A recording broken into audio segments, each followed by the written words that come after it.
Hey guys, so last night I went and saw Dope.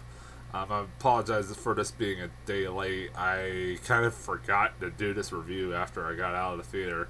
It just kind of slipped my mind for some reason, but I apologize. But anyways, this is a movie that uh, I had come out like back in June, and I never got around to seeing it because there's so much other stuff out. This was not really on my radar, but I kept hearing really good things about this movie. Really, really good things about it. To the point, I was like, well, I was kind of disappointed I didn't get around to seeing it, even though I didn't know much about it. And then I saw it was being re-released this week. For some odd reason, it got re-released this week. So I decided, alright, there's nothing else out, so fuck it, I'll go see Dope. And I even watched the trailer for this movie. I'm like, alright, looks like your typical coming of age story. Should be harmless. It's getting good reviews, so why the hell not? And you know what? It was pretty good. This is going to be a really short review, I'm going to tell you this right now, because not really much to talk about in this movie. It's a good movie. It's a pretty good movie. Nothing really to bitch about with this movie. It's their typical coming of age story. If it involved drugs, gangs, honestly, this is the first movie that I've seen in a while. That, like, coming of age story that involves the ghetto of Los Angeles and told from a African American point of view. That actually was kind of different. It has a lot of different characters. Honestly, going into this movie, I thought this movie was set in the 90s because of how this kid's hairstyle was and how his friend's hairstyles was. But no, I was actually shocked to find out, no, this is set in present day, and he just dresses ironically, I guess, as up in 90s style. Like, he has a flat top hairstyle. He wears dresses like the 90s. I mean, I grew up in the 90s, and he also has a great appreciation for the 90s, like rap, especially. It's kind of fun. Particularly for me, growing up in the 90s, I could appreciate like a lot of that stuff. But yeah, he dresses up, and of course he's a geek. It's your typical story where he's trying to go to Harvard. He's trying to get out of the ghetto. He's trying to find his way in life. All that stuff, yada yada yada. And the kid is really good. I don't know what his name was. He was actually really good. Really, really good. He was a good actor. I thought he was pretty damn talented. He's definitely gonna. I could see him going far. In the next few years. A lot of people have given a lot of praise for this movie, and he did really good. His acting was really solid. Like, pretty much acting in this movie was solid all around. Like, his two friends, especially, the one girl who's a lesbian in this movie, who, if I hadn't saw the trailer, I would have not guessed that was a little girl, because she has short hair. They even address it. I like that this movie even fucking addresses that. That was pretty funny. She has short hair, and like she dresses up like a boy, and which results in one of the funny parts where they go to a club and or go to one drug dealer's birthday party, and they don't believe she's a girl, and so she just lifts up her tits, up her shirt to show her tits, and he's like, "Holy shit, it's boys don't cry," kind of shit going on over there. That was kind of funny. And then like I also found it funny, like they have her family takes her to church like every Sunday to try to basically take the gay away from her. That's pretty funny. Unfortunately, there's a lot of religious people like that, unfortunately. Yeah, just look on Facebook for God's sakes. One sec. I said the acting in this movie is really solid. This is a movie that's really hard to review. There's not much to talk about.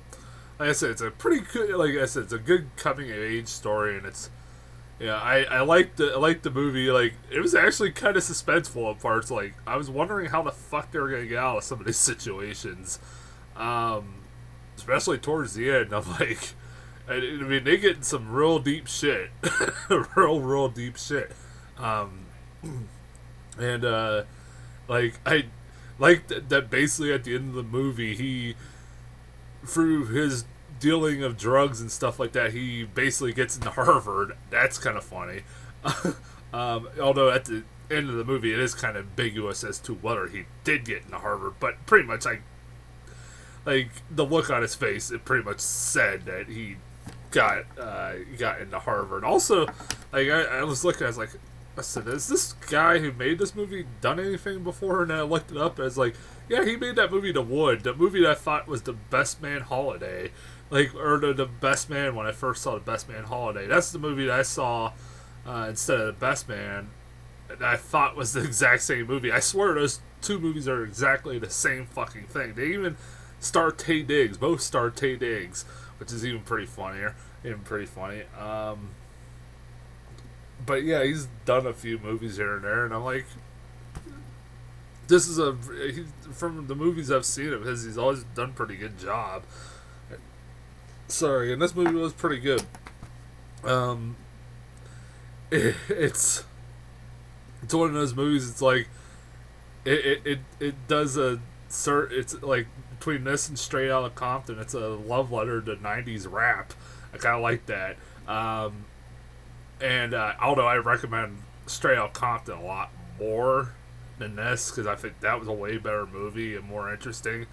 And honestly, parts of this movie kind of felt like it dragged, if that makes sense.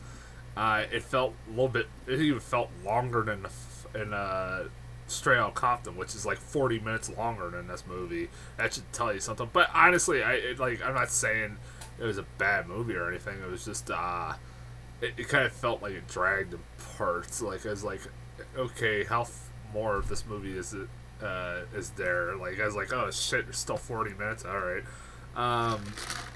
When it was getting the hour mark, I was like, how the hell are they gonna keep this movie going? I still like, so like I said, I still like this movie. I recommend it. I know this is a really rambling video. There's not much to talk about this movie. It probably would have helped if I would have did this review right after I saw it, because maybe I'd probably be more vocal. Although, really, I don't know. As far as trailers, I did get two new trailers. I got what's it called? Rock the Casbah? I don't know if I'm saying that right. It's Bill Murray, where he's a record producer who's taking his musical act, Zoe Deschanel, to Afghanistan to perform, and she becomes lost, and the trailer never explains what happened to her, which is kind of frightening to think about, especially since it's in Afghanistan. And he decides to produce a Afghani girl who is a singer to go on Afghan Idol, I think it is, or whatever, something like that. The version of American Idol. It looks interesting. That looked pretty funny. That movie did look pretty funny. From Barry Levinson and shit like that. So I like him as a director. I think that could be a lot of fun. And the last trailer I got was Spotlight.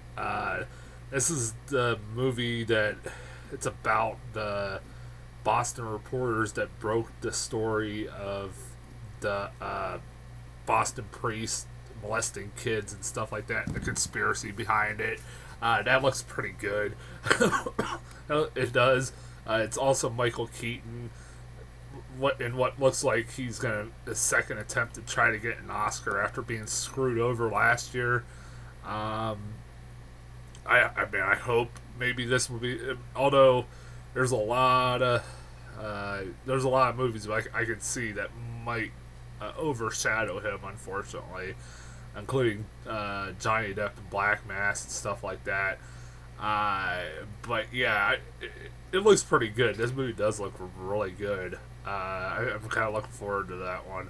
And as far as trailers go, I'll be back later this week with The Visit. I am so fucking looking forward to that movie. Oh god, that looks like a really really bad movie that is gonna be really entertaining to watch. Maybe it will be a surprise. Maybe M Night Shyamalan will finally do a good movie after all these years. Who knows? Well, that'll be next, or that'll be on Friday. And until then, I'll talk to you guys later.